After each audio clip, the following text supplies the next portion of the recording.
नमस्कार मित्रांनो. आज माझा सुट्टीचा दिवस होता. गावातच आमच्या काकांचा मुलींचा एंगेजमेंटचा कार्यक्रम असल्यामुळं सकाळी लवकर तिकडे जाण्याची तयारी केली आणि निघालो. गावात पोहोचलो, गाडी पार्किंगमध्ये लावली, थेट मंडपात गेलो. अजून बाहेरचे पाहुणे आले नव्हते. तिकडे स्वयंपाकाचा जोरात कार्यक्रम सुरू होता. मीही थोडा हातभार लावला.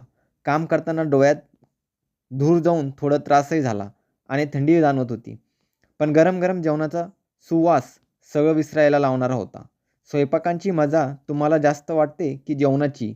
कमेंटमध्ये नक्की सांगा. एक लहानगी रडायला लागली. मी दुकानात जाऊन तिच्यासाठी कुरकुरे आणले. ते मिळताच ती शांत झाली. लहान मुलांचा हास्यामध्ये खरंच जादू असते. या दरम्यान नवरदेवाचे आगमन झाले. ताटात सुंदरपणे मांडलेले कपडे, फळे, बूट, रुमाल सगळ्यांच्या नजरा त्या शुभ क्षणाकडे लागलेल्या होत्या. नवरदेवाला लाडू घालून रसमचा कार्यक्रम पार पडला आणि कार्यक्रमानंतर सगळे जेवणासाठी बसलो.